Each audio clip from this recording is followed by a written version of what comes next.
2009년 이후 10년 만에 경영계가 최저임금 삭감을 주장했습니다. 사용자위원들은 어제 열린 최저임금위원회 전원회의에서 내년도 최저임금 4.2% 삭감안을 제출했습니다. 올해 8,350원인 최저임금을 내년에는 8,000원으로 낮추자는 겁니다. 실물경제 부진 심화와 취약계층의 고용 부진 등을 이유로 들었습니다. 노동계는 강하게 반발하고 있습니다. 민주노총은 인면수심 그 자체라고 비판했습니다. 한국노총도 최저임금 삭감은 소비 감소와 경기 침체를 불러올 수 있다고 지적했습니다.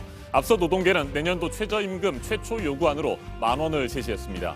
노사 양측의 입장 차이가 워낙 커서 합의는 어려울 것으로 보입니다. 일본 정부가 오늘부터 한국을 상대로 반도체 핵심 소재 등에 대한 수출 규제에 나섭니다. 아베 총리는 이 규제가 위안부와 징용 문제에 대한 후속 조치임을 사실상 인정했는데 이번 조치는 경제뿐만 아니라 안보 이슈까지 포괄하고 있어서 단기적인 경제 보복에서 끝나지 않을 거라는 우려가 나오고 있습니다. 범죄인 인도 법안에 반대하고 있는 홍콩 시위대 18명이 경찰에 체포됐습니다. 입법회 점거를 주도한 12명과 당국 회의를 방해한 6명으로 추가로 체포되는 시위대원들이 나올 것으로 예상되고 있습니다. 아프리카와 아랍 국가의 난민들이 이탈리아로 가기 위해 모여드는 리비아에서 난민 구금 시설이 공습을 받았습니다. 40여 명이 숨지고 130여 명이 다친 것으로 전해졌습니다. 동부 지역 군벌이 벌인 일로 추정되고 있습니다.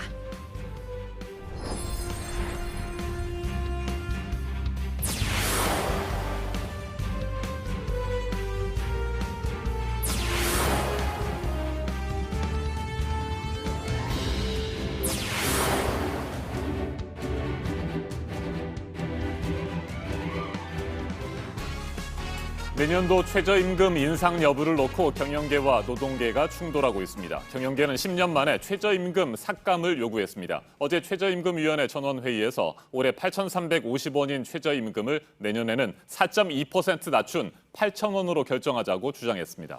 네, 최저임금이 실제로 삭감이 된 적은 지금까지 한 번도 없었는데요. 앞서 노동계에서는 올해보다 20% 가까이 올린 10,000원을 제시한 상태입니다. 차이가 너무 크죠. 올해도 합의 가능성은 거의 없을 것으로 보입니다. 안태훈 기자가 보도합니다. 경영계와 노동계는 모두 발언부터 설전에 들어갔습니다. 그냥 기자분들 나가시면은 그때서부터 치고받고 여기서 한번 해보시죠. 뭐 저희도 오랜 시간 같이 할 수 있는 그런 체력을 지금 다져놓고 왔습니다. 대기업들이 비용 분담을 통해서 해결하자라는 경제민주화 요구를 말씀드렸고 이 자리는 550만 최저임금 노동자들의 절실한 삶과 노동에 대한 그 보상을 논의하는 자리입니다. 제8차 최저임금위원회 전원회의는 이후 비공개로 바뀌었습니다.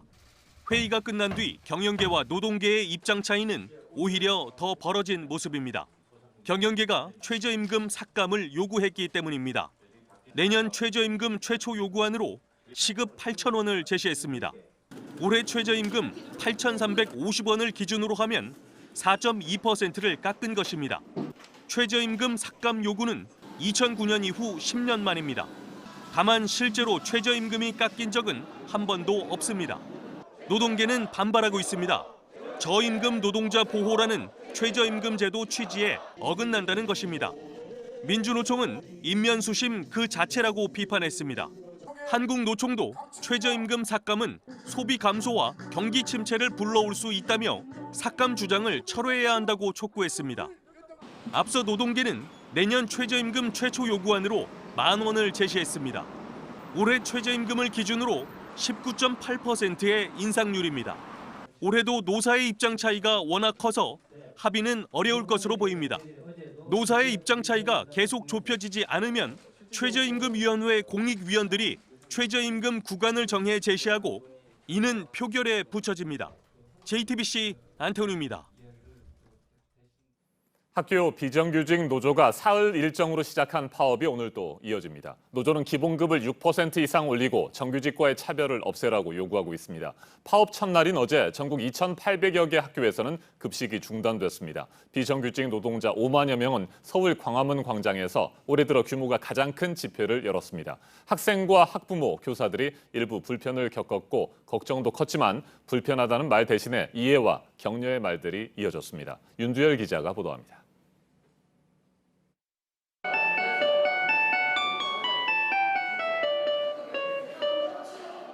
점심시간을 알리는 종이 울리자 학생들이 줄을 섭니다. 평소와는 다르게 식판 대신 큰 양푼을 가져왔습니다. 교장 선생님은 주걱을 들었습니다. 됐어요? 밥과 미리 준비한 재료를 섞어 삼각김밥을 만듭니다. 친구들과 빙 둘러서서 비빔밥을 만들어 먹는 학교도 있습니다. 어제 비정규직 노동자 파업에 동참한 학교는 전국 4천여 곳, 이 중 2,800여 곳의 학교 식탁에는 식판이 올라오지 않았습니다. 벽에 붙은 3일 동안의 식단이 단출합니다. 학부모들은 걱정이 큽니다. 그거 먹고는 안 돼서 아침에 김밥 같은 거라도 사가지고 보낼까 했... 하지만 키만큼이나 아이들의 생각도 훌쩍 커져 있었습니다. 대중교통이나 학교 조리사 등이 파업할 때 불편을 참을 수 있다고 대답한 10대 청소년들이 참기 어렵다고 답한 경우보다 더 많았습니다. 학부모들의 생각도 달라지고 있습니다. 우리 불편하더라도 같이 한번 동참해서 그분들한테 힘을 실어주는 게 어떨까 싶어. 삼각김밥을 만드는 게 간단한 줄 알았는데 해보니 쉽지 않습니다. 자연스레 떠오르는 사람이 있습니다. 삼각김밥 하나 만드는 것도 힘든데 조리원 선생님들은 많은 양 만드셔야 되니까 힘들 것 같아요. JTBC 윤두열입니다. 범죄인 인도 법안 완전 폐기와 캐리람 행정장관의 즉각적인 사퇴를 촉구하는 홍콩 시위가 새로운 국면으로 접어들고 있습니다. 홍콩 정부가 시위대 18명을 체포하면서 강경 대응에 본격적으로 나섰습니다.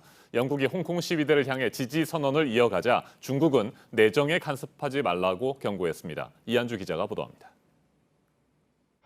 홍콩 경찰이 체포한 시위대는 18명입니다. 지난 1일 입법회 점거를 주도한 12명과 지난달 30일 당국회의를 방해한 6명입니다. 경찰은 이들이 무기 소지와 경찰관 폭행 혐의로 조사를 받는다고 했습니다.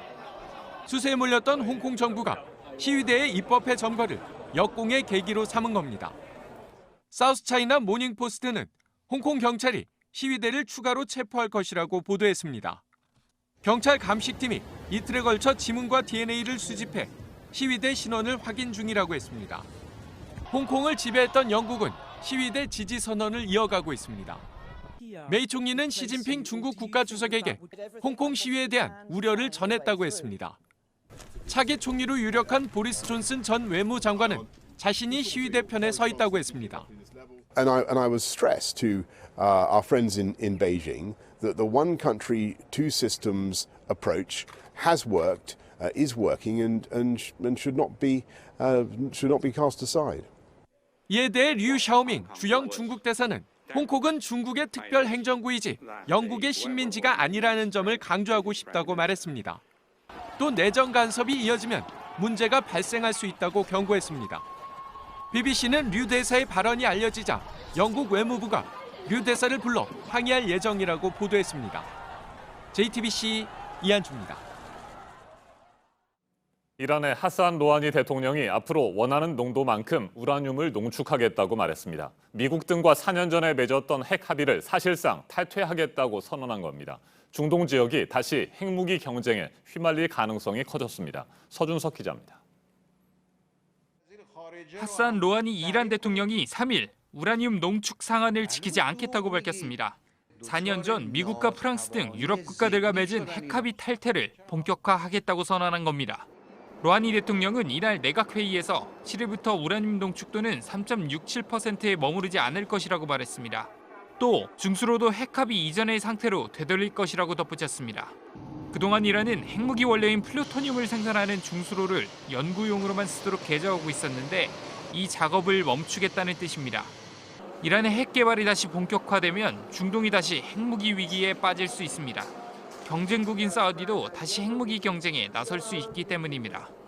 앞서 아델 알주바이르 사우디 외무 담당 국무장관은 이란이 핵무기를 보유하면 중동에서 핵무기 개발 경쟁이 시작될 것이라고 했습니다. 다만 로하니 대통령은 유럽이 핵 합의 시한을 몇 시간 전에라도 제대로 이행한다면 이런 조치를 되돌릴 것이라고 말했습니다. JTBC 서준석입니다.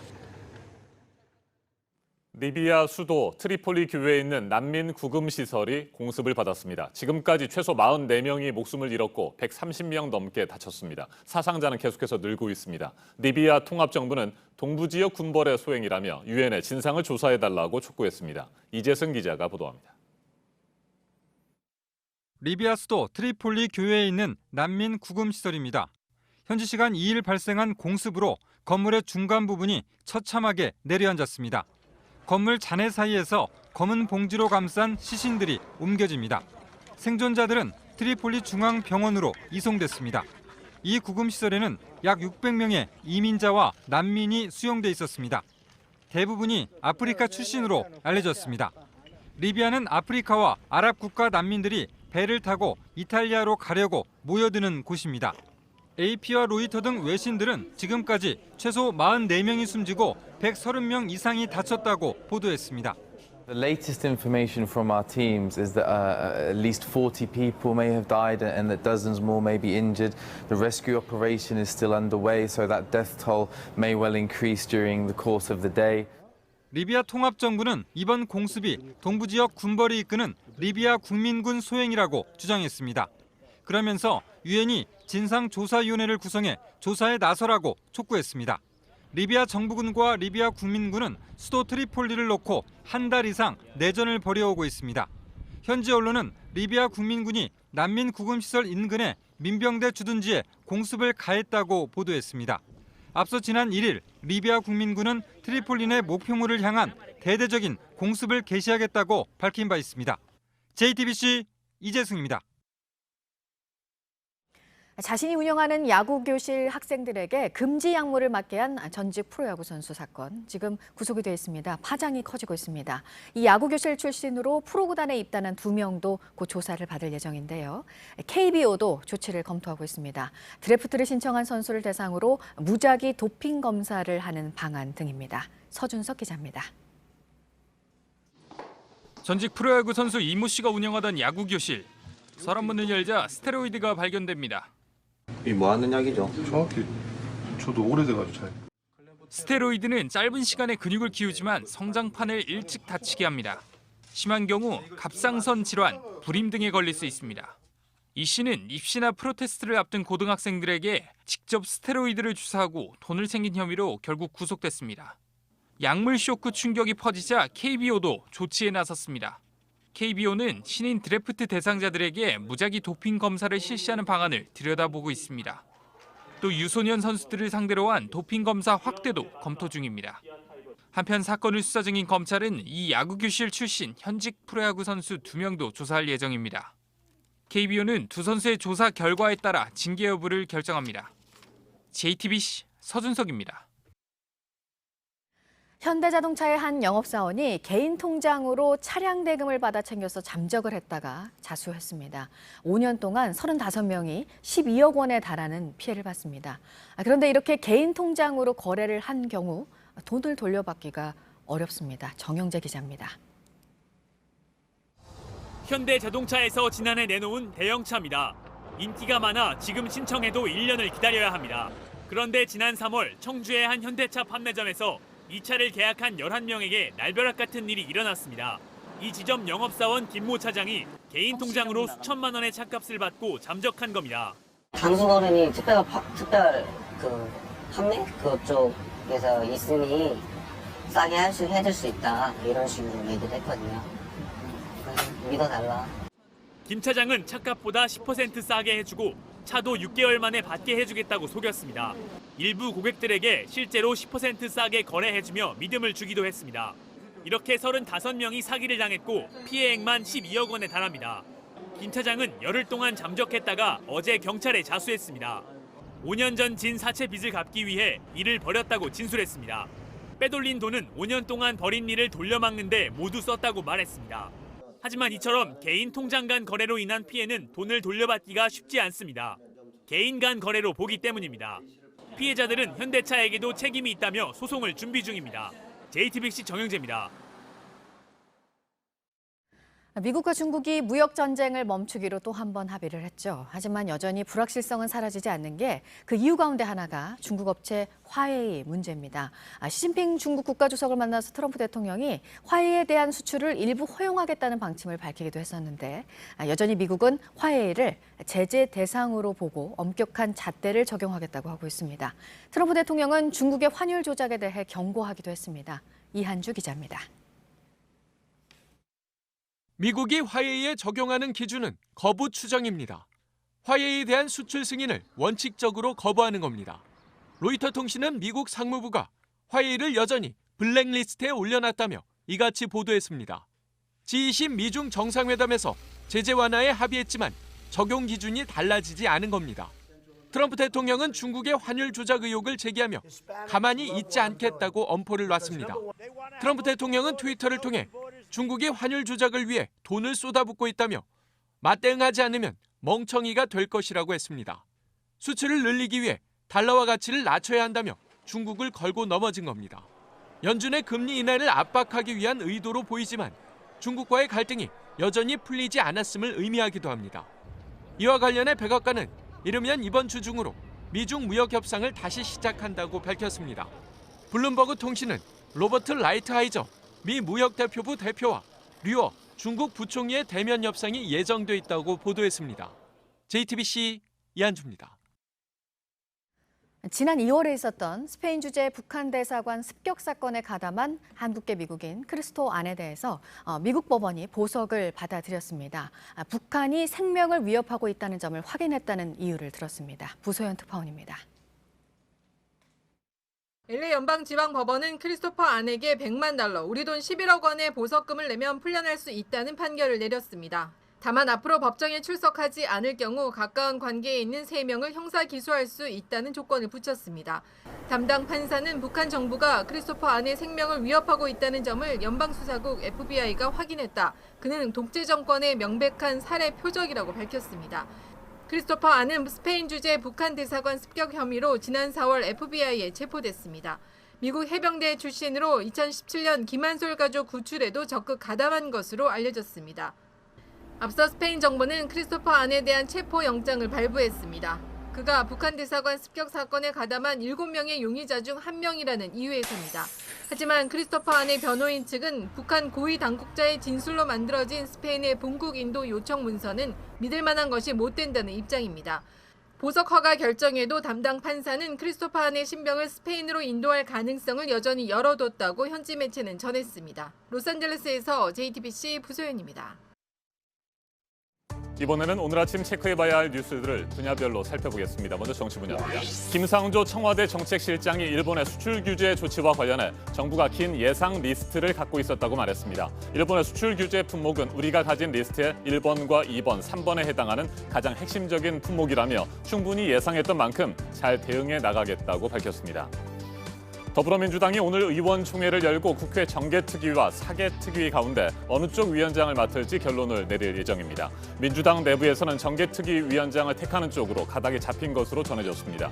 오늘 의원총회에서 당론으로 확정할 방침입니다. 정의당 윤소하 원내대표 의원실에 흉기가 담긴 협박 소포가 배달돼 경찰이 수사에 나섰습니다. 태극기 자결단이라는 이름으로 발송된 소포 안에는 흉기와 죽은 새 그리고 민주당 이중대라는 비난과 함께 조심하라는 내용의 협박 편지가 들어있었습니다. 경찰이 발신자를 추적 중입니다. 이달 말부터는 전세 기간 절반이 지났어도 전세금 보증이 가능한 게 전국으로 확대가 됩니다. 집주인에게서 전세금을 못 받으면 주택도시보증공사가 대신 주는 제도에 대해서 전세 계약 기간이 종료되기 6개월 전까지 보증 가입이 가능하도록 그동안에는 미분양 관리 지역에서만 시행이 되고 있었는데 적용 지역이 전국으로 넓어졌습니다. 일본의 사실상 경제보복 조치가 시작됐고 국내에서는 온라인을 중심으로 이에 반발하는 움직임이 일고 있습니다. 일본 제품을 사지 말고 일본으로 관광을 가지 말자는 청와대 국민청원도 올라왔는데요. 10,000명이 넘는 사람들이 이에 동의를 했습니다.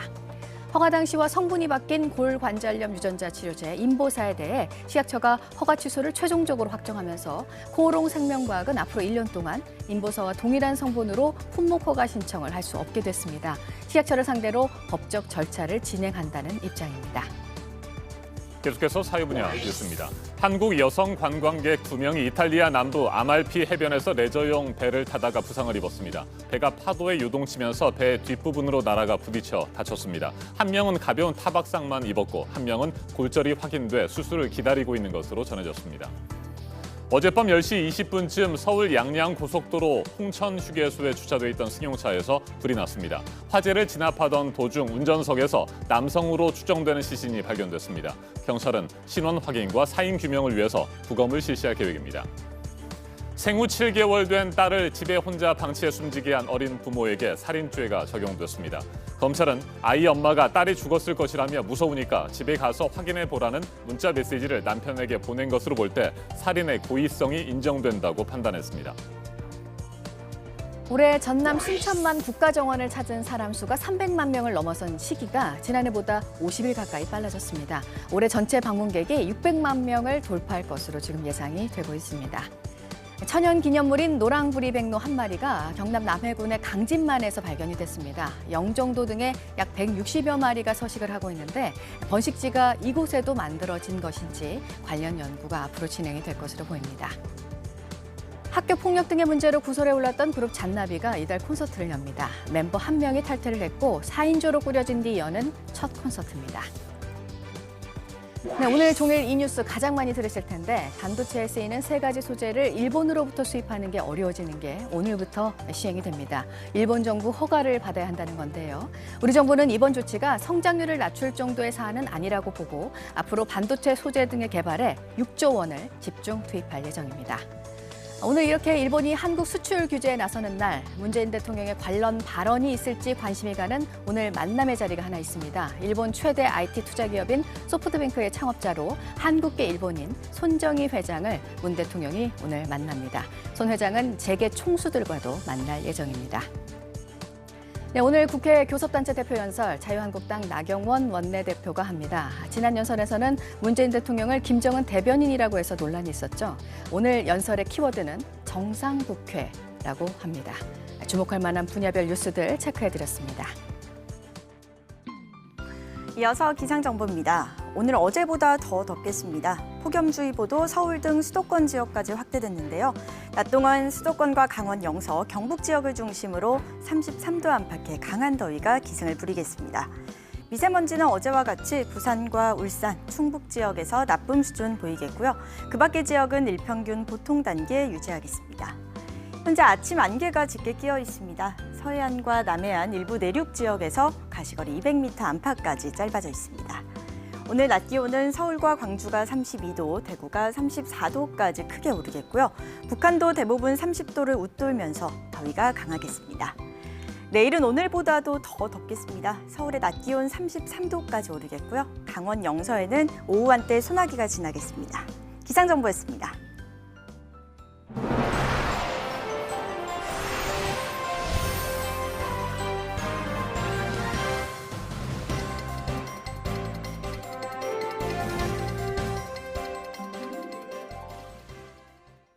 숙취 상태에서 버스를 몬 운전기사가 승객의 신고로 붙잡혔습니다. 혈중 알코올 농도가 면허 취소에 해당하는 0.10%였습니다. 홍지용 기자입니다. 버스 한 대가 도로 옆에 멈춰섭니다. 잠시 뒤 버스 운전기사가 내립니다. 경찰이 운전기사를 데리고 파출소로 들어갑니다. 지난달 12일 새벽 6시쯤 운행 중이던 버스기사 A씨가 경찰에 붙잡혔습니다. 당시 혈중 알코올 농도는 0.10%, 지난달 25일 시행된 제2윤창호법 전에 면허 취소 기준인 0.1%와 같습니다. A씨는 이날 새벽 4시 40분쯤 회사에서 버스를 몰고 나왔습니다. 송파구에서 강남구까지 10km의 거리를 운행했습니다. 거쳐간 정류장만 25곳, 붙잡힐 당시 5명이 타고 있었지만 중간에 내린 사람을 생각하면 아찔합니다. A씨의 운전을 멈추게 한 건 승객이었습니다. 버스의 운행이 불안하고 기사에게서 술 냄새가 난다며 한 승객이 112에 신고했습니다. 일단 딱 보면 눈도 조금 빨개 있고 이제 대화를 나누다 보니까 경찰 조사에서 A씨는 전날 오후 소주 한 병을 마시고 잠을 잤고 술이 다 깬 줄 알고 버스를 몰았다고 답했습니다. 버스 회사는 운행 전 기사의 음주 여부를 측정하는 규정을 지키지 않은 것으로 드러났습니다. A씨는 도로교통법 위반 혐의로 검찰에 넘겨졌습니다. 서울시는 버스 회사의 운행 정지를 내리거나 과태료를 물릴지 검토하고 있습니다. JTBC 홍지용입니다. 1급 발암물질인 성면을 건물 재료로 쓰지 못하게 한 지 10년이 됐습니다. 성면 피해 구제법이 만들어졌지만 피해자는 늘고 있습니다. 대부분 평범한 일상을 보내다 갑작스레 성면암에 걸렸습니다. 20대 시절을 성면암 치료로 보낸 한 청년을 박상욱 기자가 만나봤습니다. 18살이던 2010년 흉막에 종양이 생기는 악성 중피종 진단을 받았습니다. 환자 10명 가운데 8명이 성면 때문에 발병해 성면암으로도 부릅니다. 진단을 받은 뒤 절반 이상의 환자가 1년 이내에 숨지는 무서운 질병입니다. 약간 고열로 인해가지고 가까운 병원을 찾아갔는데 그땐 폐결핵이라고 말씀하셨는데 뭐 큰 병원에 가서 검사랑 조직 검사를 받게 됐는데 그때 악성 중피종 판정을 받고. 환경보건시민센터는 이 씨가 태어나고 자란 충남 아산의 집을 조사했습니다. 성면이 나온 곳은 지붕으로 쓰인 슬레이트였습니다. 조각나 버려진 슬레이트는 이 씨의 어릴 적 장난감이었습니다. 이걸 확대해보니 가늘고 긴 성면 섬유가 보입니다. 29년이 지났지만 성면은 그대로였습니다. 성면은 집뿐 아니라 이 씨가 다녔던 초등학교와 학원에서도 나왔습니다. 곳곳이 성면에 둘러싸인 셈입니다. 결국 20살도 되기 전 이 씨는 한쪽 폐를 도려내고 수십 번의 항암 치료를 받아야 했습니다. 혼자 샤워하면 막 숨이 차고 막 몸도 막 혼자 못 가눌 정도였는데. 이 씨는 자신과 같은 피해자가 다시는 나오지 않길 바랍니다. 그런 심정으로 광화문과 국회로 달려나왔습니다. 20대 청춘을 치료에만 쏟은 이 씨에게 또래의 평범한 일상은 꿈만 같은 일입니다. 그런 것들이 많이 아쉬워요. 막 직장 생활, 사회생활, 연애생활. JTBC 박상욱입니다. 지금 보신 이성진 씨를 포함해서 정부가 인정한 성면 피해자는 4,000명 가까이 됩니다. 성면을 쓰지 못하게 한 건 10년 전이지만 성면 질환의 잠복기가 10년 이상으로 길기 때문에 해마다 수백 명의 피해자가 나오고 있습니다. 앞으로 더 많아질 가능성이 큽니다. 강버들 기자입니다. 성면에 노출돼 암이나 폐질환 등에 걸린 사람은 3,996명입니다. 성면 사용 공장 등에서 노출된 직업성 피해자는 274명. 나머지는 일상생활 중 성면에 노출된 피해자들입니다. 피해자는 충청남도에 가장 많았습니다. 일제강점기 아시아 최대 규모의 광산 등 성면 광산 17개가 몰려 있었던 탓이 큽니다. 불과 10여 년 전까지도 성면의 위험성이 알려지지 않아 주민들은 광산 주변에 돌을 가져다 마을과 집 앞에 깔았습니다. 부산도 인구 밀도에 비해 성면 피해자가 많은데 1970년대 세워졌던 성면 방직 공장이 원인으로 지목됩니다. 성면 사용은 2009년 금지됐지만 피해자는 매년 수백 명씩 새로 확인됩니다. 보통 성면이 체내에 쌓이고 10에서 40년이 지나 질환으로 나타납니다. 최소 잠복기인 10년이 이제 막 지나는 시점이어서 앞으로 수십 년간 성면 피해자가 늘어날 가능성이 큽니다. 성면에 노출될 우려도 여전합니다. 현장에 그 성면이라든가 성면을 하면 사문석이 그냥 나뒹굴고 있었어요. 거기에서 그런 돌들을 캔에서 파쇄해가지고 건설 폐기물 중간 처리업과 같이 분쇄해서 폐성면 광산, 자연 성면 노출 지역을 개발하는 과정에서 성면이 공기 중에 퍼질 수 있다는 겁니다. 성면 자재가 남아있는 학교도 아직 10,000곳이 넘습니다. 정부는 2027년까지 성면 자재를 모두 없앨 계획입니다. 하지만 철거 과정을 철저히 관리하지 않으면 오히려 아이들이 성면에 노출될 수 있습니다. JTBC 강버들입니다.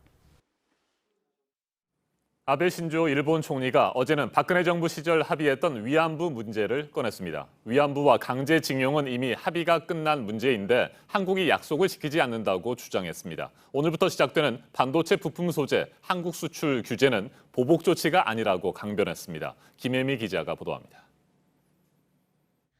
일본 정부의 한국에 대한 수출 규제 조치에 대해 일본 내에서도 비판이 제기됐습니다.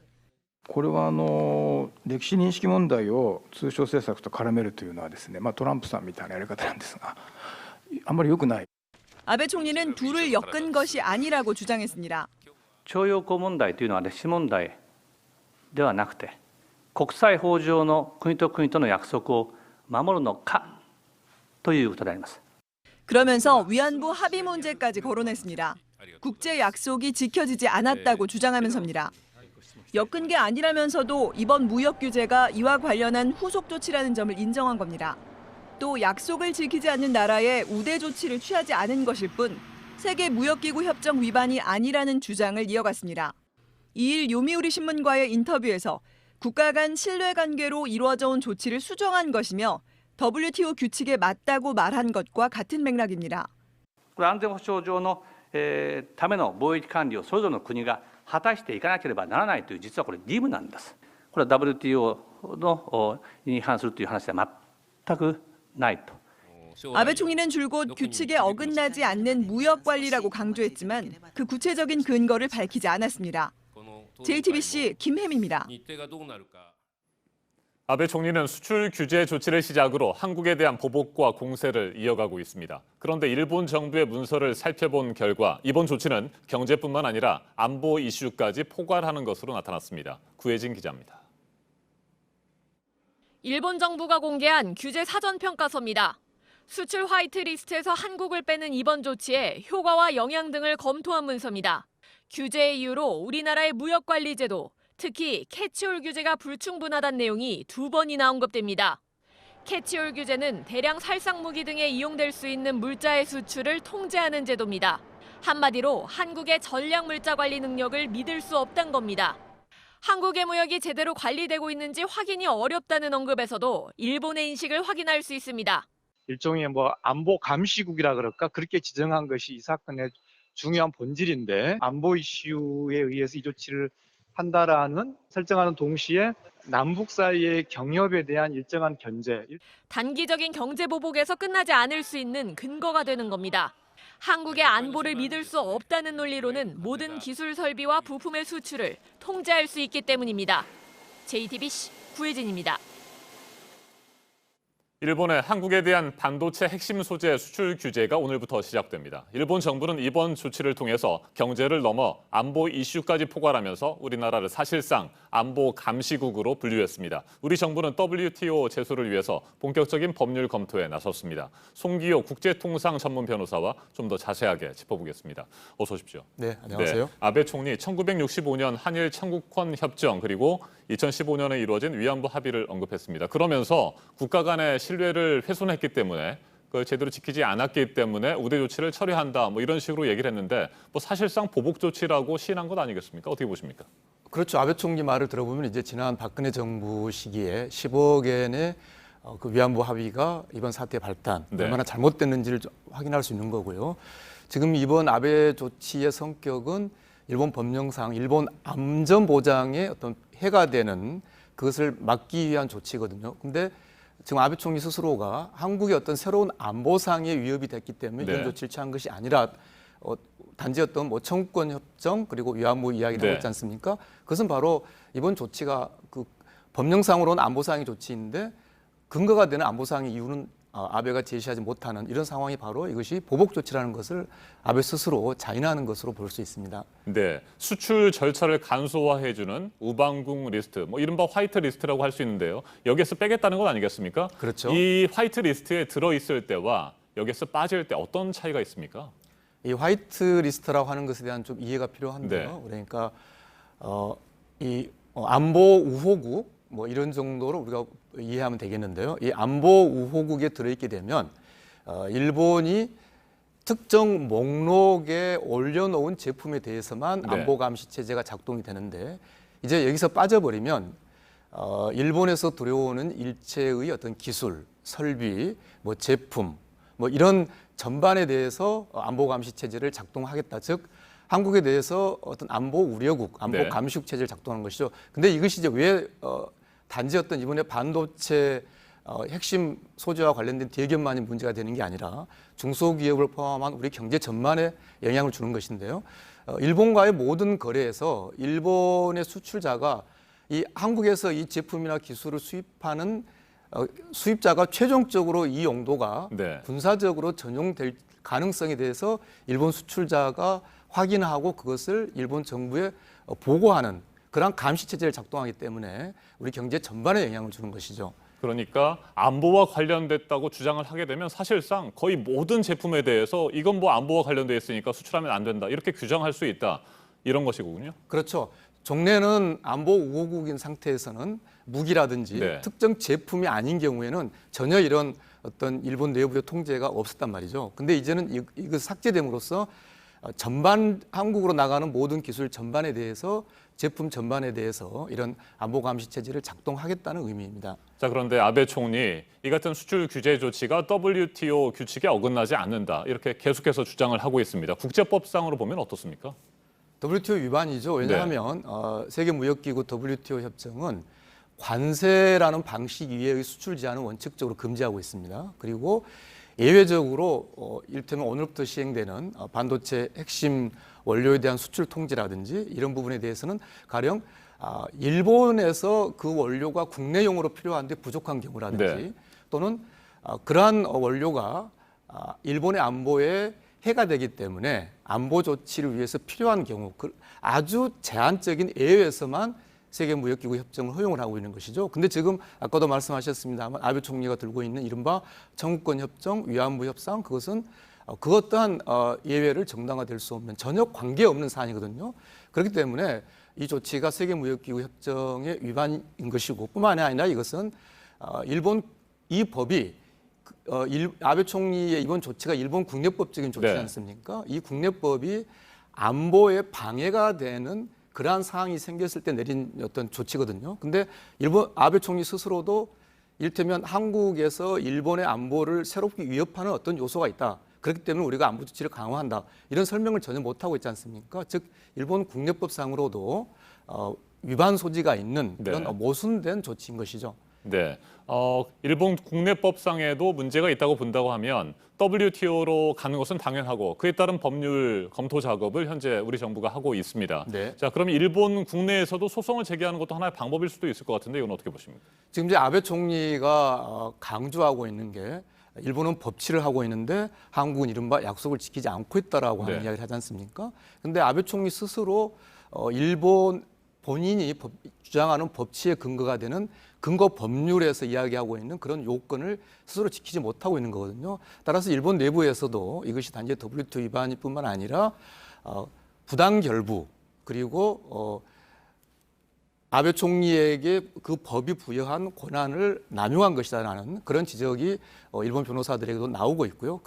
그리고 이제 일본 기업에게도 이게 경제적으로도 피해를 주는 것이기 때문에 저는 일본 내부에서 기업들 그리고 일본 법조계들의 그런 법조계에서의 문제 제기도 있을 것으로 그렇게 봅니다. 네, 앞서 말씀을 하신 것처럼 WTO 규칙 위반은 명백해 보이고요. 그래서 우리가 WTO에 제소를 하게 되면 당연히 이길 수도 있겠습니다만 문제는 시간 아니겠습니까? 보통 2, 3년 이상씩 걸리게 되는데 그렇기 때문에 방금 말씀하신 일본 국내에서의 소송을 제기하는 방법으로 현재 수출 규제 조치를 막을 수 있습니까? 물론 이제 일본에서 소송을 제기하는 방식은 일본 국내 기업의 몫이겠죠. 그렇지만 우리 법치를 상대적으로 더 중요하게 생각하는 한국과 일본의 어떤 법조인들이 이 문제를 적어도 일본이 근거 법령을 일탈한 이런 과잉 금지에 어긋나는 잘못된 어떤 일본 국내법 위반이다. 이런 문제들을 일본 변호사들과 같이 제기하는 그런 준비를 하고 있습니다. 네, 중재위원회 설치 기한이 오는 18일이라면서 이때가 굉장히 중요한 기로가 될 것 같습니다. 어떻게 전망하세요? 네, 그렇죠. 지금 말씀하신 중재위원회 설치와 또 하나는 이번 8월 달에 한일 군사정보보호협정의 연장 문제가 있습니다. 즉 지금 이 조치는 일본 국내법상 안보 관련 조치이고 한국을 안보 우호국에서 삭제하는 것인데 정말 그렇다면은 일본도 한일 군사정보보호협정의 연장을 원하지 않아야 되는 것이죠. 안보상의 한국으로부터의 안보상의 위해를 이유로 이런 조치를 형식상 그 법의 근거에서 하고 있는 것이기 때문에 따라서 이번 한일 군사정보보호협정에서 일본이 어떠한 태도를 취하는가도 굉장히 중요한 변수이고요.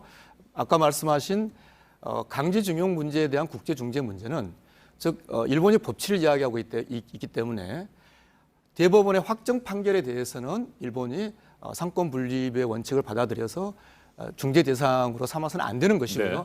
만약에 일본이 한국 법원의 판결에 대해서 이의를 제기하지 않는다는 전제라면 일본이 제기하고 있는, 즉 일본은 이 강제징용 문제가 한일 청구권 협정으로 해소되었다는 그런 해석론을 제기하는 거지 않습니까?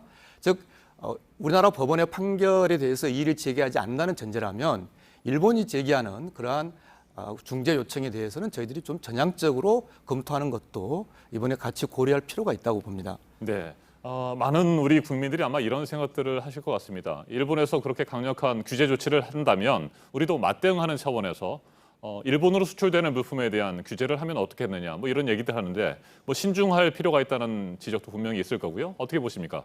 통상 전문 변호사로서. 기본적으로 이제 서로 맞대응을 하게 되면 그것이 궁극적으로 해결되는 과정들은 더 복잡해지는 네. 거고요. 그래서 저는 지금 정부의 조치가 올바른 방향으로 가고 있다. WTO에서 압박을 하고 특히 이제 일본 스스로의 모순, 즉 한국으로부터 안보상의 위해가 제기되지 않고 있고 오히려 최근에 북미 회담이라든지 남북미 회담을 통해서 북한의 핵실험이나 미사일 실험이 상당 기간 중단되고 오히려 한국으로부터 안보 위협은 감소하고 있는 네. 상황에서 역설적으로 더 한국에 대한 안보 규제 조치를 강화하고 있는 이런 일본의 모순점이 일본 국내 내부에서 또 특히 이제 정말로 일본이 한국과의 그런 안보 협력이 필요 없다고 생각하는 것인지 한일 군사 정보 보호 협정이 일본에 정말 필요 없는 것인지 즉 일본의 그런 내부 모순을 통해서 이 문제가 해결되는 것이 더 바람직한 것이지 단지 일본에게 대해서 어떤 일본이 그렇게 하니까 우리도 어떤 조치를 네. 취한다. 그것은 우리 경제적으로나 또는 법치의 관점에서 좀 바람직하지 않다라고 생각합니다. 알겠습니다. 감정적인 대응보다는 신중하고 체계적인 대응이 필요하다는 말씀으로 알아듣겠습니다. 지금까지 송기호 국제통상 전문 변호사였습니다. 말씀 잘 들었습니다. 감사합니다. 강제징용 피해자인 95세 이춘식 할아버지는 전범기업 신일본 제철을 상대로 제기한 소송에서 지난해 이겼습니다. 그런데 자신 때문에 일본의 경제 보복이 이루어졌다는 생각에 요즘 걱정이 크다고 합니다. 최윤경 기자가 보도합니다. 오늘 나 혼자 나와서 이렇게 내가 많이 슬프고 눈물이 많이 나고 멍청이고 울고 싶고 마음이 아프고 서운하다고. 2005년 신일본 제철을 상대로 소송을 내 13년 만인 지난해 1억 원을 배상받게 된 이춘식 할아버지. 95세로 소송을 함께 낸 동료들은 모두 세상을 떠났습니다. 그런데 이 할아버지가 변호사를 찾아 나 때문에 큰일이 벌어지는 것 같아 부담이 된다고 했습니다. 강제징용 판결이 일본의 경제보복으로 이어지자 우리 국민이 피해를 입을까 걱정한 겁니다. 또 오랜 소송 끝에 결과를 받았는데 세상을 떠나기 전 잘 해결되면 좋겠다는 말도 했습니다. 이런 가운데 법원에선 양승태 전 대법원장 시절 강제징용 사건에 대한 재판 개입 의혹을 옹호하는 발언이 나와 논란이 일고 있습니다. 차관급인 서울고법의 강민구 부장판사는 자신의 소셜미디어에 양승태 사법부가 판결 이외의 외교적 정책적 방법으로 문제 해결할 시간을 벌어준 측면이 있다고 썼습니다. 그러면서 이것이 대표적 사법농단 적폐로 몰리면서 대법원장 등이 구속되는 초유의 사태에 이르렀다고 주장했습니다. JTBC 최윤경입니다. 이명박 전 대통령 어제 항소심 재판에서 당시 삼성 직원들이 나와서 다스의 소송비를 내줬다는 취지의 증언을 했습니다. 삼성전자 미국 법인에서 대신 내줬다는 또 다른 돈 51억 원. 이명박 전 대통령의 추가 뇌물 정황에 대해서입니다. 송우영 기자입니다. 이학수 전 부회장의 지시라고 대금 요청서가 왔길래 그대로 처리했다. 다스라고 써 있었다. 전 삼성전자 미국 법인 관계자들이 이명박 전 대통령의 항소심 재판에 나와 한 말입니다. 다스의 소송 비용을 대신 지급하라는 본사의 지시에 따른 거라는 겁니다. 당시 임원 민모 씨는 2008년부터 이런 지시를 받을 때마다 그대로 처리했다며 요청서에 다스라는 단어가 들어있던 걸로 기억한다고 증언했습니다. 또 요청서에는 에이킨 건프라는 이름이 있었다고 기억했습니다. 에이킨 건프는 미국의 대형 로펌으로 다스의 소송 대리인이었습니다. 또 다른 직원은 10번 이상 보내준 것 같다고도 말했습니다. 이들의 증언대로 에이킨 건프에 보내진 돈은 29번에 걸쳐 모두 51억 원입니다. 검찰이 지난해 재판에 넘긴 소송 대납비 67억 원과 다른 돈입니다. 앞서 1심 법원은 67억 원 중 61억 원을 뇌물로 인정하고 이 전 대통령에게 징역 15년을 선고했습니다. JTBC 송우영입니다. K스포츠재단, 또 미르재단, 국정농단이 불거졌을 당시에 한참 들었던 이름입니다. 박근혜 전 대통령과 최순실 씨가 기업으로부터 불법적으로 돈을 모은 곳이었죠. 미르재단은 청산이 됐고요. K스포츠재단도 3년 만에 사라지게 됐습니다. 백종훈 기자가 보도합니다.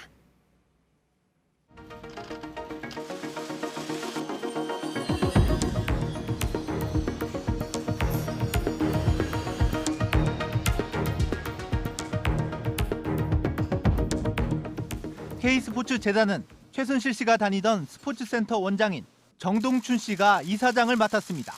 최 씨가 사실상 재단을 운영한 게 확인되면서 국정농단에 꼬리가 잡힙니다. 2016년 수상한 모금 활동을 했던 K스포츠재단입니다. 현재 청산 절차를 밟고 있고 이달 말 직원들도 해고 통보를 받은 상태입니다. 한때 붙어있던 간판도 현재는 없어졌습니다. 청산 절차 관련해서 금액 한두 가지만 좀 여쭈려고요. 기업들이 K스포츠재단에 낸 출연금은 288억 원입니다. 현재 남은 돈은 229억 원입니다. 청산을 거쳐 원칙적으로 국고로 들어갈 예정입니다. 국세청은 출연금에 대해 32억 원의 세금을 내라고 결정했지만 재단이 소송을 냈습니다. 재단 출연금을 범죄 수익으로 본 검찰은 청산 절차가 지지부진하자 지난 4월 청산 책임자를 바꿨습니다. 남은 직원 5명도 해고될 예정입니다.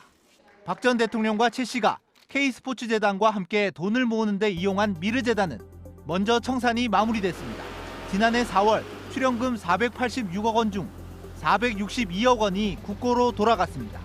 JTBC 백종훈입니다. 네, 오늘 7월 4일 이제 올해 하반기가 시작이 됐고요. 경제 관련해서 달라지는 제도들이 좀 있습니다. 어제는 하반기 경제 정책도 나왔는데 어떻게든 소비와 투자를 늘리기 위한 대책들입니다. 송지혜 기자가 설명해드리겠습니다. 차를 살 때 차값만 들어가는 건 아니죠. 이 출고가라고 적힌 가격의 5%를 개별 소비세로 내야 하는데요. 이 뽑은 지 15년이 지난 차를 새 차로 바꿀 땐 이 세금을 70% 깎아주기로 했습니다. 가능한 빨리 법을 개정해 6개월간 시행할 계획입니다. 다만 미세먼지를 줄이자는 뜻에서 이 경유차로 바꿀 땐 혜택을 주지 않습니다. 연말까지 개소세를 30% 깎아주는 기존 혜택까지 더한다면 최대 79% 절약할 수 있는 겁니다. 한도는 100만 원입니다. 출고가 2천만 원짜리 휘발유나 LPG 승용차를 새로 사는 경우를 가정해보면요. 교육세 등을 합친 개소세 부담은 현재 143만 원에서 30만 원으로 줄어듭니다.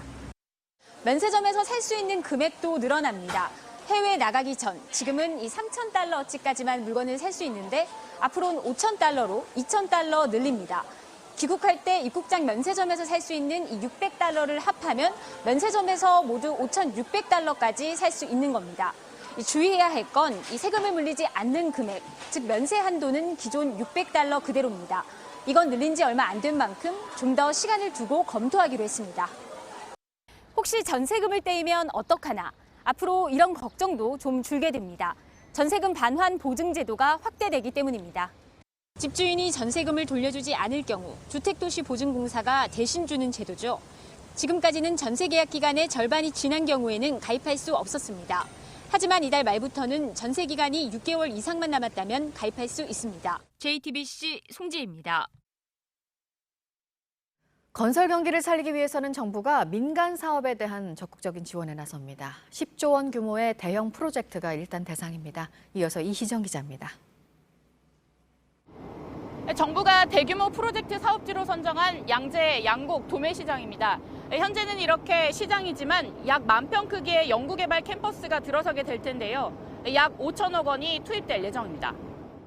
다음 달까지 시장이 옮겨갈 부지를 정하고 2022년에 첫 삽을 뜨겠다는 계획입니다. 화성에 들어설 4조 6천억 원 규모의 복합 테마파크 등 대형 민간 사업도 속도를 낼 수 있도록 돕기로 했습니다. 테마파크 부지에 전철역을 만들고 인허가도 최대한 앞당기기로 했습니다. 올 1분기 건설 투자는 지난해보다 7.2% 줄면서 성장률을 끌어내렸습니다. 이런 상황을 되돌리기 위해 정부가 나서 대형 사업 착공을 돕고 새로운 사업도 발굴하겠다는 겁니다. 투자를 하면 대기업도 세금을 더 깎아주기로 했습니다. 투자세 공제율을 대기업은 2%, 중소기업은 10%까지 높입니다. 기업이 투자를 미루지 않고 적극적으로 투자에 나설 수 있도록 기업 규모, 대상 투자 자산 등에 있어 제한을 두었던 세제 지원의 틀을 한시적으로 보강하고자 합니다. 정부는 낡은 도로나 상하수도 등 기반 시설을 고치는데 하반기에 3조 6천억 원을 투입하는 등 SOC 사업도 늘리기로 했습니다. 일각에선 단기 대책 위주라 효과가 길게 이어지기 어려운 데다 세수만 줄일 수 있다고 우려합니다. JTBC 이희정입니다. 북한 목선의 삼척항 입항 사건에 대한 조사 결과가 어제 발표됐습니다. 국방부 합동조사단은 경계 실패를 인정했고 국방부 장관은 다시 한번 머리를 숙였습니다. 김태형 기자입니다. 정부는 북한 어선의 발견 위치를 삼척항 인근이라고 한 경위에 대해 기존 입장만 되풀이했습니다. 통상적으로 저희가 북한 상황이 어떤 일이 벌어졌을 때 군사 보안 때문에 그 지점을 명확하게 적시하지 않습니다. 군이 사건 발생 직후 현장 조사를 통해 경계태세에 허점이 있다고 결론을 내렸던 사실도 확인됐습니다. 하지만 정작 브리핑에선 경계작전은 정상적으로 시행됐다고 설명했습니다.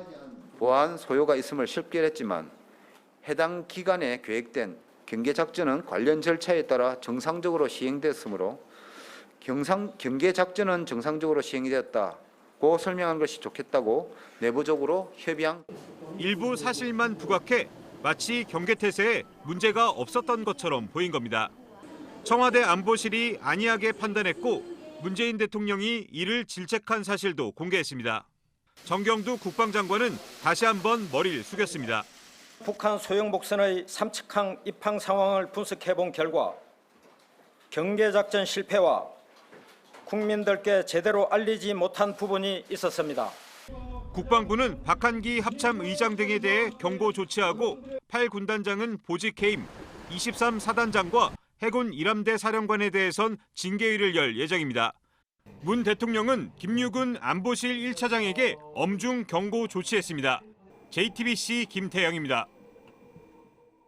윤석열 검찰총장 후보자에 대한 청문회가 다음 주 월요일인 8일에 진행되죠. 검찰을 피감기관으로 둔 국회 법사위원회가 청문회를 담당하게 되는데 벌써부터 우려의 목소리가 나옵니다. 법사위원 17명 가운데 11명이 검찰에 고발돼 있는 상태이기 때문입니다. 유한울 기자입니다.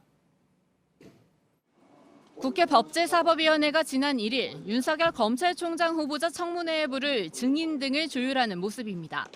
그런데 법사위원 17명 중 11명이 경찰과 검찰 수사를 앞두고 있습니다.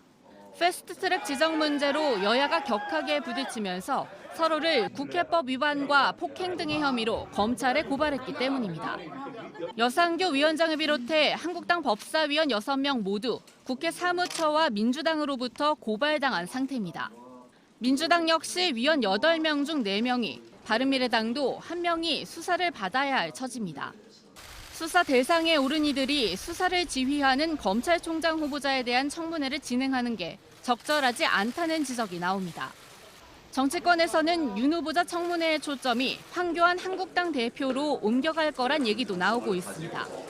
윤 후보자는 박근혜 정부 첫 해인 2013년 최동욱 당시 검찰총장에게 국정원 댓글 사건 특별수사팀장으로 차출됐습니다. 당시 법무장관은 황 대표였습니다. 민주당은 그때 부당한 수사 지휘가 있었다며 황 대표를 증인으로 채택하자고 주장했습니다. 한국당 반대로 증인 채택은 무산됐지만 여당은 이 문제를 반드시 짚고 넘어가겠다는 입장입니다. JTBC 유한울입니다.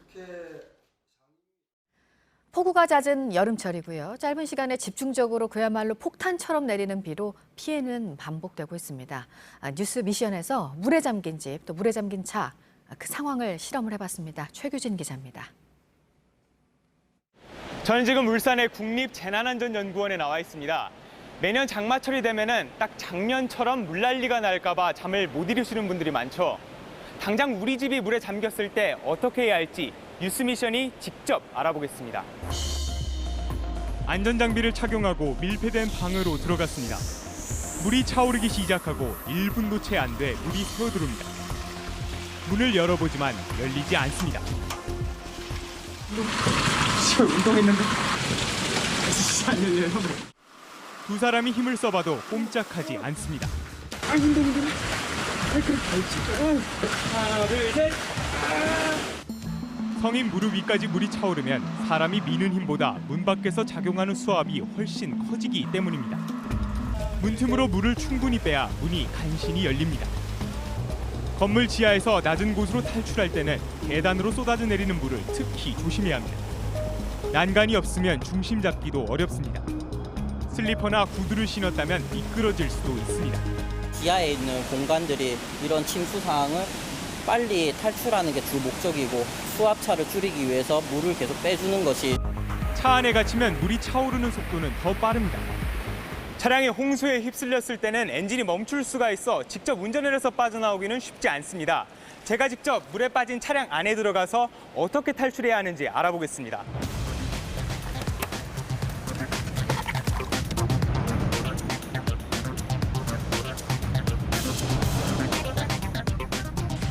차량 뒷좌석에서부터 물이 순식간에 차오릅니다. 시동이 꺼지면 창문을 열 수도 없습니다. 지금 차 안에 발목까지 지금 물이 차올랐는데요. 한번 직접 문을 열어보도록 하겠습니다. 지금 힘을 다하고 있는데 발로에서 지금 안 열리거든요.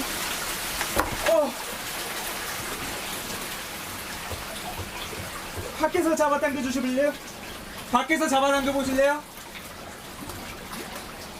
지금 밖에서도 잡아당길 수가 없고 안에서도 문을 열 수가 없어요.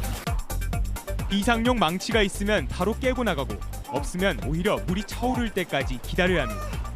안팎의 물 높이가 좁아지는 게 핵심입니다. 30cm 안으로 좁혀지면 문을 쉽게 열 수 있습니다. 저지대나 건물 지하, 하천 근처일수록 더 빨리 대피해야 합니다. 보통 장마철에는 비가 집중호우가 내리기 시작하면 시간당 100mm가 온다고 보시면 될 것 같습니다. 시간당 20mm에서 50mm 이상만 비가 와도 침수되는 도심 지역이 빈번히 발생을 합니다.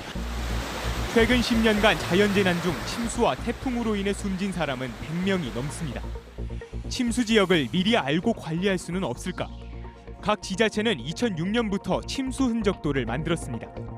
침수된 곳의 깊이와 폭, 규모까지 한눈에 볼 수 있습니다. 하지만 이런 흔적도가 있는 곳은 전국 피해 지역의 30% 정도입니다. 인력과 예산 부족 탓입니다. 지난해 침수 피해 지역의 20%는 아직 복구도 안 됐습니다. 침수는 금방 빠져버릴 수가 있거든요. 그 빠른 시간 내에 그 현장에 가서 그 현장의 침수 흔적 그 기록을 남겨놓는 게 가장 중요하다고. 올해도 벌써부터 집중호우로 인한 침수 피해가 발생한 곳이 많습니다. 또다시 예방과 초기 대응에 실패할 경우 더 큰 재난으로 이어질 수도 있습니다. 반복되는 피해를 막기 위해 더 꼼꼼한 대책이 필요합니다. 뉴스미션 최규진입니다. 신도시 정책이 새로 나오면 우려를 하는 목소리들 가운데 큰 부분이 교통이 불편한 건 어쩔 거냐는 겁니다. 오늘 밀착 카메라는 경기도 고양 시민들이 서울에 오기 위해 타는 경의중앙선 또 지하철 3호선 출퇴근 시간 모습을 담아봤는데요. 회사에서 일하는 것보다 출퇴근이 더 힘들다고 말들을 하고 있습니다. 연지환 기자가 취재했습니다. 파주에서 출발해 고양시를 거쳐 서울로 향하는 경의중앙선 일산역입니다. 아침 7시 반, 승강장은 이미 꽉 차 있습니다. 저는 지금 경의중앙선 일산역에 나와 있습니다. 제가 이 덕소행 급행 열차를 타고 DMC까지 직접 출근을 해보겠습니다. 열차 안은 금방 사람들로 넘쳐납니다. 잘못하다 문틈에 끼었습니다. 죄송합니다. 가방을 앞으로 매지 않으면 서 있기 힘들 정도로 굉장히 혼잡한 상황입니다. 흐르는 땀을 닦기도 합니다. 배차 간격이 길어가지고 문이 닫고 한 20분 정도 기다린 적도 있고. 디지털 미디어시티역에 도착했지만 다음역에서 내리신 거죠. 하루에만 2만 명 가까이 일산역을 이용합니다. 같은 시각 고양시에서 서울로 가는 지하철 3호선. 여기도 숨이 막힙니다. 떠밀려 내리질 못합니다. 잠깐 내리겠습니다. 출입문 닫습니다. 내려. 교도에나 이쪽 라인에서 떠밀리듯이 휩쓸리듯이 이렇게 내린다든지 아니면 내 의도와 상관없이. 3기 신도시가 들어올 예정인 고양시 덕양구 인구는 지난해 45만 명으로 해마다 늘었습니다. 지하철 대책으로 지난달까지 GTX 첫 삽을 뜨겠다는 현수막도 걸렸지만 소식이 없습니다. 도로 상황은 어떨까? 차로 출근해봤습니다. 저는 올해 연말 입주가 시작되는 고양시 덕양구 지축지구에 나와 있습니다. 지금 시간이 아침 7시 반을 조금 넘어서 다들 출근하시는 시간이실 텐데요. 과연 이곳에서 서울 시내 종로나 시청까지 가려면 얼마나 걸리는지 또 교통체증은 얼마나 심할지 제가 직접 차를 몰고 가면서 확인해 보겠습니다. 서울 도심으로 가려면 통일로를 지나야 합니다. 시동을 걸고 15분간은 안 막히고 잘 달렸습니다. 그것도 잠시 서울에 들어서자 차들이 앞을 가로막습니다. 속도는 뚝 떨어졌고 결국 멈춰섭니다. 시속 10km를 간신히 넘었다 줄었다 합니다. 출발한 지 30분이 지났습니다. 내비게이션상으로 약 6km를 왔습니다. 사람이 급할 때 뛰는 속도보다 느린 겁니다. 고학계 고개에서 저기 서대문역까지 한 40분입니다. 많이 답답하죠. 이게 한 10분 넘게 계속 이렇게. 그럼 이 길이 원래 좀 밀리나요? 예, 많이 밀려요. 저기 있고요. 차로수도 적어 움직이기가 쉽지 않습니다. 파주와 고양을 서울로 잇는 도로인 통일로의 하루 교통량은 늘어왔습니다. 안 밀리면 30분이면 가는 거리를 1시간 반 꼬박 걸렸습니다.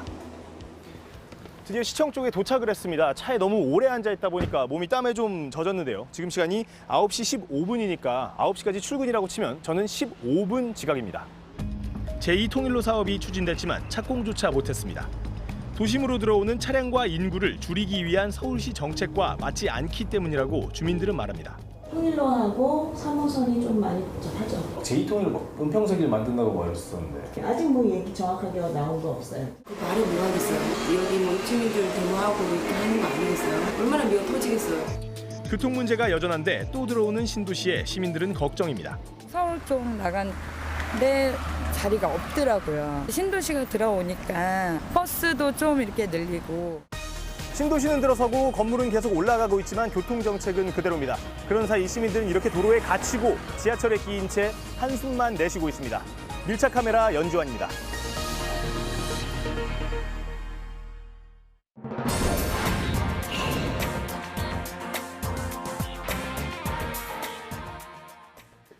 네, 오늘 아침에 새로 들어온 소식, 뉴욕 증시 소식을 좀 전해드려야 할 것 같습니다. 주요 3대 지수가 모두 사상 최고치까지 갔습니다. 보도국 연결해서 알아보도록 하겠습니다. 안태훈 기자, 최근에 보면 미국, 중국 간의 무역 전쟁이 어떻게 되느냐에 따라서 증시가 울고 또 웃었었는데 오늘 이 기록을 세운 호재는 뭐였습니까? 네, 일단 통화정책 완화로 기대됩니다. 먼저 마감 수치부터 보겠습니다. 대형주들로 구성된 다우존스 30 산업평균 지수는 0.67% 올라서 26,966.00에 거래를 마쳤습니다. 스탠더드앤푸어스 500 지수는 2,995.82로 0.77% 상승했습니다. 3,000선 돌파를 눈앞에 둔 것입니다. 기술주 중심의 나스닥 지수는 0.75% 오른 8,170.23에 마감했습니다. 이처럼 3대 지수가 사상 최고치를 기록한 이유는 통화정책 완화 기대감 때문으로 분석되고 있습니다. 금리를 낮출 것이란 전망이 많다는 얘기입니다.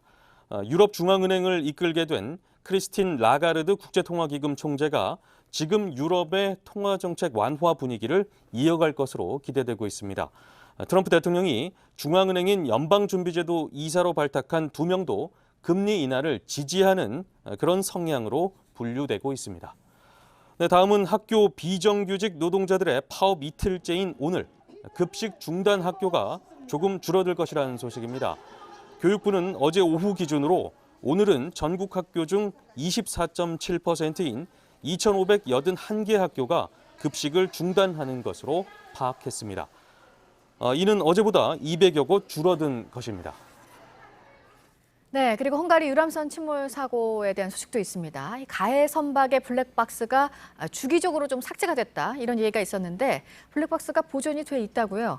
네, 그렇습니다. 헝가리 경찰이 밝힌 내용입니다. 블랙박스는 보존되고 있다라는 겁니다. 자동 삭제되는 블랙박스도 아니다라고 현지 경찰은 덧붙여서 설명했습니다. 또 미국인 관광객이 찍은 영상도 현지 경찰이요, 확보한 것으로 전해지고 있습니다. 현지 매체들은 미국인 관광객의 영상을 분석한 결과 사고 당시 바이킹 시기노는 전혀 속도를 줄이지 않았다라고 보도했습니다. 지난 5월 헝가리 유람선 침몰 사고로 배에 타고 있던 한국인 33명 중 24명이 숨졌고 2명은 여전히 실종된 상태입니다. 네, 다음은 미국이 북한 해외 노동자들의 본국 송환을 촉구하는 서한을 최근 유엔 회원국들에게 발송했다라는 소식입니다. 유엔 주재 북한 대표부는 이에 반발하면서 미국을 비난했습니다. 외신들에 따르면 북한 대표부는 이번 서한이 미국 정부의 지시 아래 트럼프 대통령이 김정은 위원장에게 정상회담을 제의한 당일에 이루어졌다라고 주장했습니다. 그러면서 미국은 대화를 얘기하는 중에도 점점 더 북한에 대한 적대적인 행위에 필사적이다라고 비판하기도 했습니다. 북한의 이 같은 반응은 유엔에서의 대북 제재 해제를 위한 여론 환기라는 그런 계산이 깔린 것으로 보입니다. 트럼프 대통령과 김정은 위원장의 북미 실무 협상 재개 합의에도 영향을 미치게 될지 주목되고 있습니다. 네, 지금까지 아침에 지금 JTBC 안태훈입니다. 목요일 날씨 키워드입니다. 오늘은 폭염주의보 확대, 서울 32도, 그리고 아침 안개인데요. 어제보다 낮 기온 더 오를 것으로 예상돼 특보구역도 확대됐습니다. 현재 수도권과 강원 영서, 경북 지역에 폭염주의보 발효 중이고요. 서울은 32도, 대구는 34도까지 지속됐습니다. 한편 서해안과 남해안 일부 내륙 지역에는 아침 안개가 짙게 끼어 있습니다. 오늘 안전운전 하시기 바랍니다. 더위 때문에 고생 많으시죠? 날이 더워 힘들고 피곤하다. 날씨 좀 혼내주세요 하며 지친다고 말씀하셨고요. 어떻게 하면 이번 여름을 잘 이겨낼까 궁금하다는 분도 있었습니다. 내일은 오늘보다도 더 덥겠습니다. 건강관리에 유의하시기 바랍니다. 지금까지 키워드와 SNS로 만나본 날씨였습니다. 지난 4월 말 국회 패스트트랙 충돌 당시 최입의 바른미래당 의원을 감금한 혐의로 고발된 자유한국당 의원 4명. 경찰 출석 통보 시한이 오늘입니다. 하지만 이들은 출석하지 않겠다는 입장입니다. 끝내 거부하면 강제할 방법이 없는지 오선민 기자가 취재했습니다. 출석 통보를 받은 의원은 자유한국당 엄용수, 여상규, 이양수, 정갑윤 의원입니다. 하지만 이들이 응하지 않으면 강제하기 어렵습니다. 피의자가 정당한 이유 없이 계속 출석하지 않으면 경찰이 영장을 발부받아 체포할 수는 있습니다. 하지만 피의자가 국회의원이면 다릅니다. 불체포 특권 때문입니다. 회기 중엔 국회에 동의가 있어야 합니다. 임시국회 회기 때에도 마찬가지입니다. 서면조사나 방문조사 같은 대안도 거론됩니다. 지난 2011년 민주당 도청 의혹 때 피고발인이었던 한성교 의원은 끝내 출석하지 않았습니다. 경찰이 서면조사로 끝내 비판을 받았습니다. 경찰은 의원들의 불출석을 염두에 두지 않는다며 상황에 맞게 절차에 따라 수사하겠다고 밝혔습니다. JTBC 오선민입니다. 지난달 27일이었죠. 경찰은 국회법 위반과 감금 등의 혐의로 고발당한 자유한국당 의원 4명에게 출석을 통보했습니다. 그러자 한국당의 동료 의원들이 경찰에 관련 수사 자료를 요청했고 외압 논란으로 불거지고 있습니다. 더불어민주당을 비롯한 여야 사당은 피의자의 방어권 보장 차원을 넘은 명백한 외압이라며 한 목소리로 비판했습니다. 정치 이슈들 최영일 시사평론가와 자세하게 짚어보겠습니다. 안녕하십니까? 안녕하세요. 네. 외압 논란이 불거지고 있습니다. 패스트트랙과 관련해서 충돌이 있었고 그때 이제 감금을 했다는 혐의를 받고 있는데 맞습니다. 이 대상자들에 대한 수사 관련 자료를 경찰에 제출해라 이렇게 요구를 한 거죠? 맞습니다. 지금 이채익 의원이 지금 화제가 되고 있는데요. 말씀하신 대로 지금 이 패스트트랙 그 격돌 전국으로 건너가 보면 최입의 의원의 역할이 아주 중요했는데 사실 자신의 의원실에 감금되지 않았습니까? 자유한국당 의원 다수가 들어가서 문을 소파로 막고 있고 그랬던 장면들이 다 거의 생중계되다시피 했는데요. 여기에 참여했던 의원 중에서 우선 영상으로 검증이 된 일부를 소환 통보했는데 일단은 여기에 불응하고 있기도 하고 이채익 의원이 행정위의 행안위의 간사입니다. 행정안전위원회 간사라 함은 이 국회 행정안전위의 피감기관이 경찰청 아니겠습니까? 그러니까 이것은 누가 봐도 수사 외압 아니냐 하는 의혹이 제기됐는데 어제 국회 정론관에서 오전에 기자회견을 했습니다. 그러면서 역으로 나는 비공개로 경찰에 자료를 요청했는데 이 사실이 어떻게 외부로 흘러나가서 보도까지 되게 됐는지 그 경위를 경찰이 밝혀야 한다. 이렇게 지금 맞받아치고 있는 상황입니다. 그러니까 본인도 수사 대상이고 또 행정위원회 간사를 맡고 있는데 위압 논란이 불거지니까 오히려 또 경찰의 책임을 떠넘기는 그런 상황이 된 것 같습니다. 네, 그렇게 이제 적반하장이라고 우리가 부르죠. 거기뿐만이 아니라 경찰청장에게 전화를 직접 걸었다는 사실을 밝힙니다. 경찰청장에게 물었다는 거예요. 내가 그 자료 요청한 것을 외압으로 느꼈습니까? 네. 근데 경찰청장이 당연히 외압으로 느끼지 않았습니다. 이렇게 답을 했다는 이야기까지 어제 공개를 하면서 자, 자신은 국회법 128조에 있는 국회의원이 당연히 이 피감기관에 요청할 수 있는 자료를 요청한 것이다 라고 이야기를 하고 있는데 이것이 뭐가 지금 빠져 있냐면요. 뭐 법리적 논리로는 그 이야기를 들었는지 모르겠습니다만 바로 일전에 자유한국당이 손혜원 의원을 비판했던 점을 네. 생각을 해보세요. 이때 등장했던 게 이해 충돌이란 문제입니다. 문화관광위 소속으로 당연히 목포시에 뭐 이제 문화관광위 게스트하우스를 만드는 자료를 요청할 수 있겠으나 거기에 자신이 투기의 목적을 가지고 있지 않았느냐. 이게 직권남용이고 이해충돌 아니냐라고 비판을 했었잖아요. 본인은 지금 수사를 받아야 할 당사자입니다. 그 수사라는 경찰에게 수사 담당자의 연락처와 이름까지 알려달라고 요구한 것은 누가 봐도 수사 외압 아니냐라고 하는 것이 뭐 여당인 민주당뿐 아니라 좀 국민적인 여론이라고 봐야겠습니다. 네, 그런데 자유한국당이 경찰에만 외압을 행사한 것이 아니고 네. 지난 5월에는 법사위 소속인가요? 주광덕 의원이 법무부에 또 네. 관련 수사 자료를 내라 맞습니다. 뭐 이렇게 요구를 했다면서요? 그러니까 법무부에 요구했다고 하면 이 수사는 어디서 진행을 하느냐 하면 우리가 지금 알지만 검경 수사권이 조정돼 있지 않은 상황에서 수사 지휘를 검찰이 하지 않습니까? 네. 사실상 검찰의 자료를 요구한 것이다. 그렇다면 주광덕 의원이 법무부에 요구한 자료, 검찰에 대한 수사 외압 아니냐 이 의혹이 제기된 거고요. 그리고 이제 이채익 의원의 경우에는 대놓고 또 경찰에다가 수사 담당자에 대한 자료까지 요구했다고 한다면 이것은 뭐 여러 각도로 지금 자유한국당이 패스트트랙 정국에서 사실 국회 선진화법을 6년 만에 무력화시켰다 이런 네. 비판을 받았거든요. 그리고 물리적인 충돌이 벌어지는 것을 온 국민이 다 봤거든요.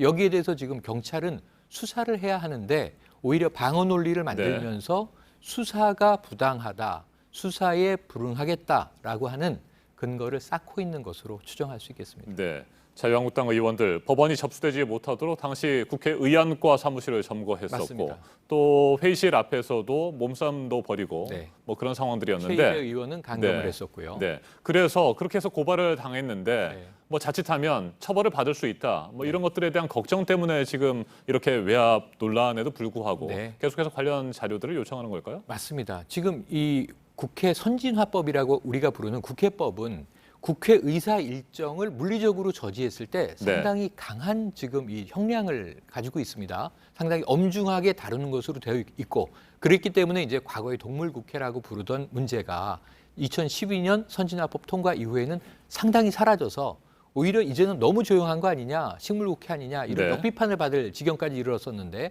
이번에 2012년 이전의 상황이 다시 재현됐던 것이죠. 그러다 보니까 이제 해당 의원들은 상당히 이제 어떤 수사와 법적인 압력을 받고 있는 건 사실입니다. 그러다 보니까 이 부분을 돌파하기 위한 수로 지금 이러한 일이 벌어지고 있는 것은 아닌가. 정치적인 해석은 반드시 필요한 대목입니다. 네, 저희가 앞에서도 전해드렸습니다.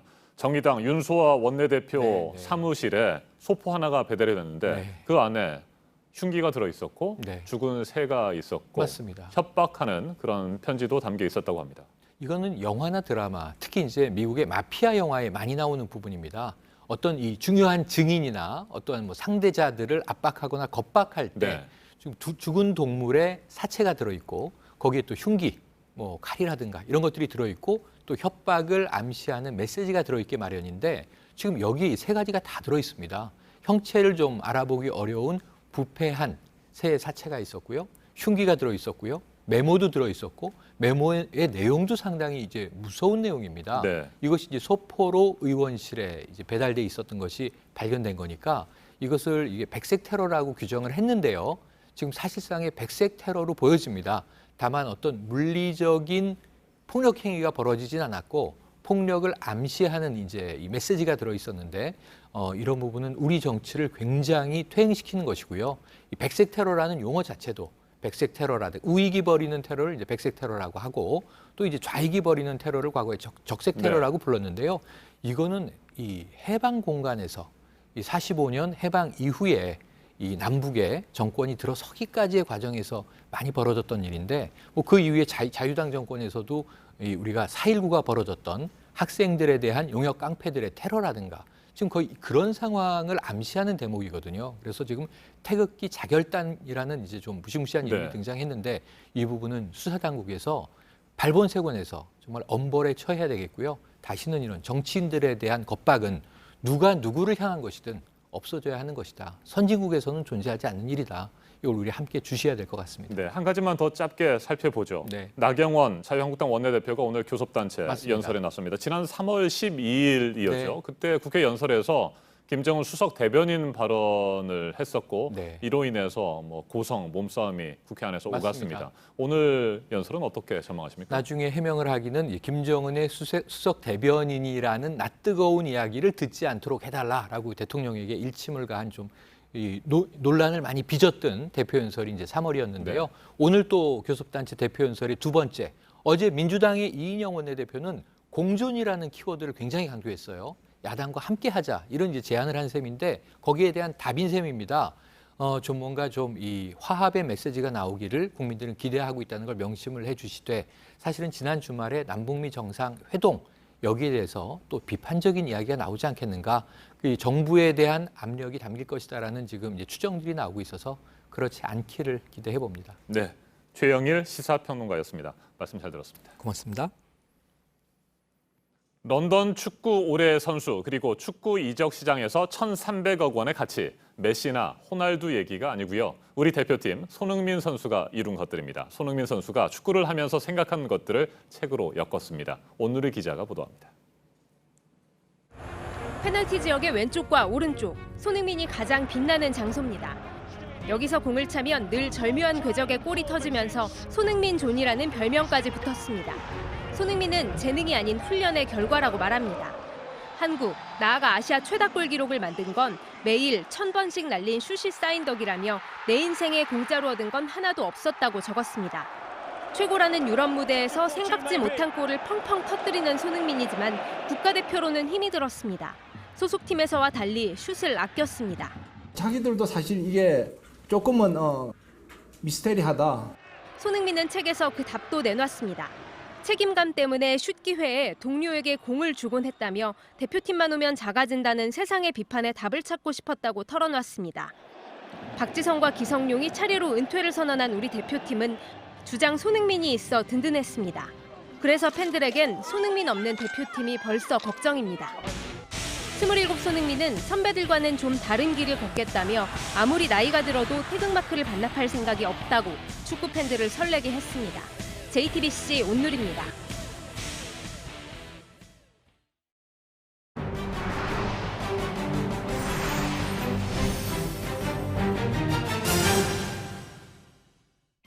이탈리아 남부의 휴양지인 스트롬볼리 섬에서 화산이 폭발해 지금까지 1명이 숨졌습니다.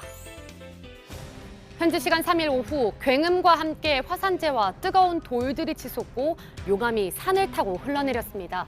관광객으로 추정되는 여성 1명이 떨어지는 돌에 맞아 숨졌는데요.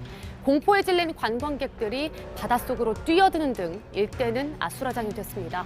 이탈리아 소방당국이 비행기를 띄워 정확한 피해 상황을 파악하고 있습니다. 시뻘건 불길이 매서운 기세로 솟아오릅니다. 현지 시간 3일 미국 켄터키 주에 있는 한 주류 창고에서 불이 났는데요. 창고 안에는 4만 5천 병의 버번 위스키가 보관돼 있었습니다. 다행히 인명피해는 없었는데요. 화재 원인을 조사 중인 당국은 벼락이 떨어지며 튄 불꽃이 큰 불로 번진 것으로 보인다고 밝혔습니다. 북극여우 한 마리가 노르웨이령의 한 섬에서 캐나다령의 섬까지 무려 3,500km의 거리를 이동했습니다. 노르웨이의 한 연구소가 지난해 3월 암컷 북극여우 한 마리를 노르웨이령 스발바르 제도의 한 해안에 풀어놓았는데요. 여우에 달린 위치 추적 장치를 통해 여정을 추적하던 과학자들은 예상 외의 결과에 깜짝 놀랐습니다. 그린란드를 통과해 76일 만에 3,506km 떨어진 캐나다령 엘즈미어 섬에 도착한 건데요. 바다를 건너기 위해 빙하를 이용하고 하루에 최대 155km를 이동하기도 하는 등 믿기 힘든 모습을 보여준 겁니다. 과학자들은 이번 연구가 북극 야생동물의 생존에 빙하가 얼마나 중요한지 다시 한번 알 수 있는 계기가 됐다고 설명했습니다. 대형 이구아나들이 활개를 치며 돌아다닌 이곳. 숲속도 동물원도 아닌 미국 플로리다주의 한 마을입니다. 하나, 둘 나타나던 이구아나들이 점점 새를 불려 개체수가 폭발적으로 늘어난 건데요. 이구아나들은 동네를 돌아다니며 강둑을 뭉개놓고 건물 아랫부분에 흙을 파헤쳐놨습니다. 점점 주민들의 피해가 커지자 당국이 주민들에게 이구아나를 잡을 수 있도록 면허를 내주었습니다.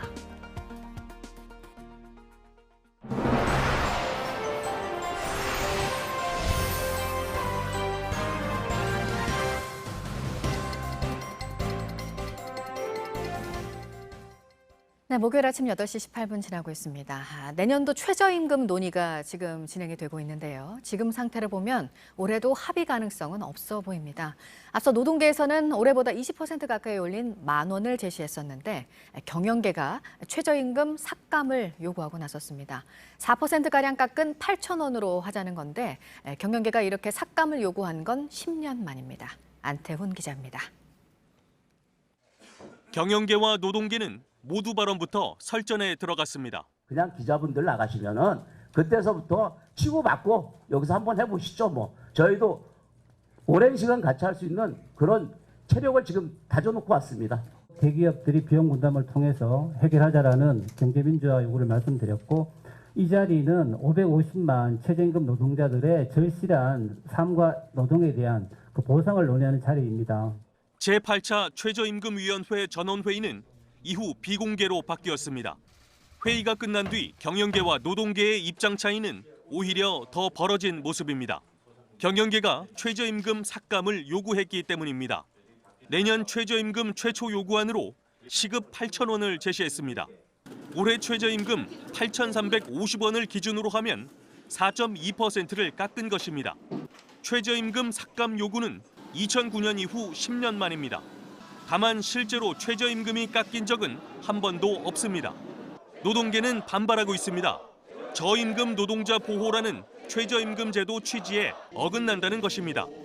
민주노총은 인면수심 그 자체라고 비판했습니다. 한국노총도 최저임금 삭감은 소비 감소와 경기 침체를 불러올 수 있다며 삭감 주장을 철회해야 한다고 촉구했습니다. 앞서 노동계는 내년 최저임금 최초 요구안으로 10,000원을 제시했습니다. 올해 최저임금을 기준으로 19.8%의 인상률입니다. 올해도 노사의 입장 차이가 워낙 커서 합의는 어려울 것으로 보입니다. 노사의 입장 차이가 계속 좁혀지지 않으면 최저임금위원회 공익위원들이 최저임금 구간을 정해 제시하고 이는 표결에 붙여집니다. JTBC 안태훈입니다. 미국과 중국 간의 무역 전쟁을 멈추기로 정상들이 합의는 했는데 역시 안도할 수가 없습니다. 중국 업체 화웨이는 여전히 제재 대상이라는 점을 미 상무부가 분명히 했습니다. 트럼프 대통령은 중국의 환율 조작을 두고만 보지 않겠다고 경고도 했습니다. 이한주 기자의 보도입니다. 미국이 화웨이에 적용하는 기준은 거부 추정입니다. 화웨이에 대한 수출 승인을 원칙적으로 거부하는 겁니다. 로이터 통신은 미국 상무부가 화웨이를 여전히 블랙리스트에 올려놨다며 이같이 보도했습니다. G20 미중 정상회담에서 제재 완화에 합의했지만 적용 기준이 달라지지 않은 겁니다. 트럼프 대통령은 중국의 환율 조작 의혹을 제기하며 가만히 있지 않겠다고 엄포를 놨습니다. 트럼프 대통령은 트위터를 통해 중국이 환율 조작을 위해 돈을 쏟아붓고 있다며 맞대응하지 않으면 멍청이가 될 것이라고 했습니다. 수출을 늘리기 위해 달러화 가치를 낮춰야 한다며 중국을 걸고 넘어진 겁니다. 연준의 금리 인하를 압박하기 위한 의도로 보이지만 중국과의 갈등이 여전히 풀리지 않았음을 의미하기도 합니다. 이와 관련해 백악관은 이르면 이번 주 중으로 미중 무역 협상을 다시 시작한다고 밝혔습니다. 블룸버그 통신은 로버트 라이트하이저 미 무역대표부 대표와 류어 중국 부총리의 대면 협상이 예정돼 있다고 보도했습니다. JTBC 이한주입니다. 프로축구 수원 삼성이 승부차기 끝에 경주 한수원을 잡고 4년 연속 대한축구협회 FA컵 4강에 올랐습니다. 수원은 어제 수원 월드컵 경기장에서 열린 홈경기에서 경주 한국수력 원자력을 2대2로 비긴 뒤 승부차기에서 3대1로 이겼습니다. 지난 3년간 꾸준히 FA컵 4강에 올랐던 수원은 리그 부진이 길어지고 있는 올해에도 접전 끝에 4강행 티켓을 따내며 FA컵 강자임을 증명했습니다. 한국 탁구의 남녀 차세대 에이스로 꼽히는 탁구 천재 조대성과 신유빈이 신한금융 2019 코리아 오픈에서 32강 진출이 좌절됐습니다. 조대성은 예선 2라운드 상대인 이집트 오마르 아사르에게 3대4로 덜미를 잡혀 당초 목표였던 본선 1회전 진출에 실패했습니다. 신유빈도 예선 3라운드에서 중국의 류웨이산에 1대4로 패하며 경험 부족을 드러냈습니다. 한국 선수 중에는 조승민, 김하영만 예선 3라운드를 통과해 본선 1회전에 진출했습니다.